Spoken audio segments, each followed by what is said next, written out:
পাকিস্তান তার অভিষ্ট লক্ষ্যে পৌঁছার জন্য কার্যক্রম শুরু করলেও কার্যত পাকিস্তানের শাসকদের দূরদৃষ্টির অভাবে তারা পূর্ব পাকিস্তানের উপরে ইনসাফ করতে পারে না, যার কারণে দুই জায়গায় বৈষম্য তৈরি হয় এবং তার বিস্ফোরণ ঘটে 70 সালের নির্বাচনের পরেও যদি জনগণের রায়ের প্রতি তৎকালীন সরকার যারা ছিলেন তারা সম্মান প্রদর্শন করতেন তাহলে চিত্র ভিন্ন হতো।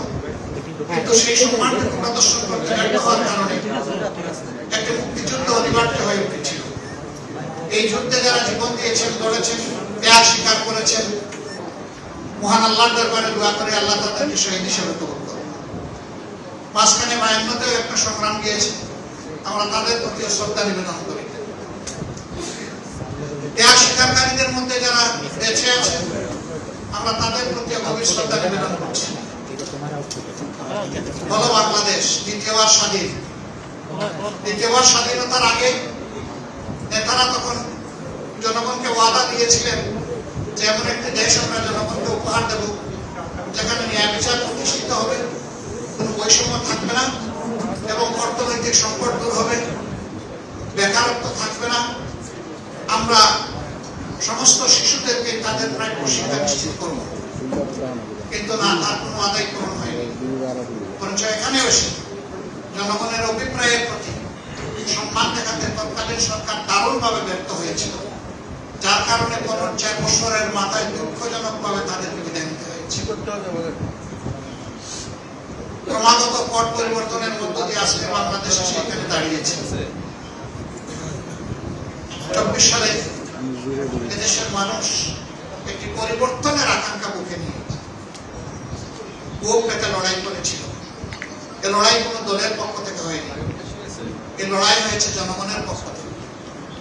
এর আগে আমরা বিরোধী দলে যারা ছিলাম দফায় দফায় আমরা নির্যাতিত হয়েছি, আক্রান্ত হয়েছি, জেলে গিয়েছি, জীবন দিয়েছি, ফাঁসির কাস্টে ঝুলেছি, আমরা আন্দোলন করেছি, কিন্তু স্বৈরাচারকে আমরা তাড়াতে পারিনি।